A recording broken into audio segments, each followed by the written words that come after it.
On the advice of counsel, I must respectfully decline to answer based upon the physician-patient privilege and in reliance on my right under the Fifth Amendment of the Constitution.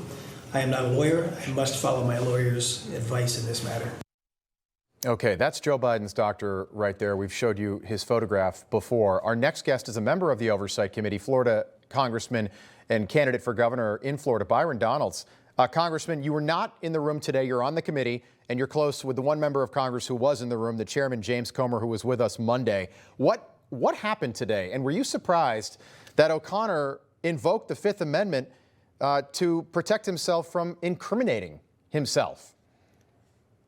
To be honest with you, I'm not totally surprised. I'm shocked, but I'm not surprised. And the reason why is that it's pretty clear at this point that there was an in-depth cover-up over the mental capabilities of Joe Biden to do his job. And I think what's clear now is that presidency was so spectacularly terrible simply because of, one, the president didn't have the ability, two, he had radicals in that administration who were carrying out the left-wing views of the Democrat Party on the American people. And I think it was so dastardly what they did. There's no possible way they can cover it up except that people go in and start taking the Fifth. So if it wasn't clear before that Joe Biden was not in charge of his presidency, after his doctor came in and did that, it is crystal clear that Joe Biden was not in charge. Yeah, I agree. Shocking, but maybe not surprising. So he invoked the Fifth Amendment, and then he also cited the doctor-patient confidentiality privilege. What happens next? Well, I believe what's going to happen next, we're going to continue to go through the roster of people that we either have called in for to answer questions and or subpoenaed. And I think that after this lack of a testimony today, and to be clear, this was just a transcribed hearing where they were actually just asking questions. It wasn't an open hearing for people for the members of Congress to go back and forth with the White House doctor.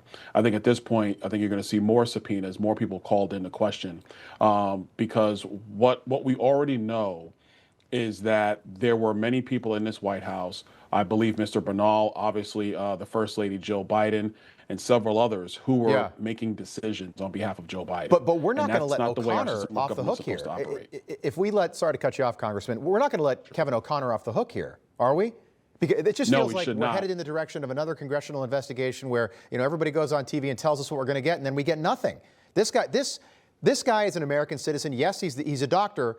He's the president's doctor. And this shouldn't be political. This should be about making sure this never happens again. So is Kevin O'Connor going to be called back in again in maybe a different forum? James Comer, your colleague, tweeted out just an hour ago that you can't plead the Fifth in an informal hearing. You have to testify. Do you think he'll be called in again by your committee? It's very likely, but I will tell you, he should not be the only person that's called into the committee. We need to have full answers from everybody that was in that White House. And the one thing I will tell you is, I think the former vice president, she has questions that she needs to answer. Because if that's what you're going to get from the White House doctor, then the clear question is, what was the number 2 person in our government? Where were they? What did they know? And when did they know it? Absolutely. Congressman, great to have you on. We appreciate the update. And that was, again, shocking today. You mind if I ask you, I've just got 30 seconds, but I want to ask you about the DOJ Epstein story dump Sunday night.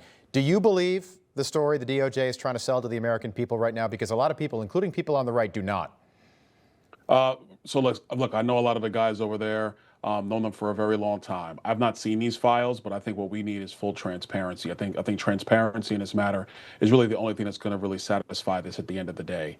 So at this point, I'm not satisfied. I think we need transparency on this matter. But as somebody who has not seen these files, it makes it very difficult to comment further on it.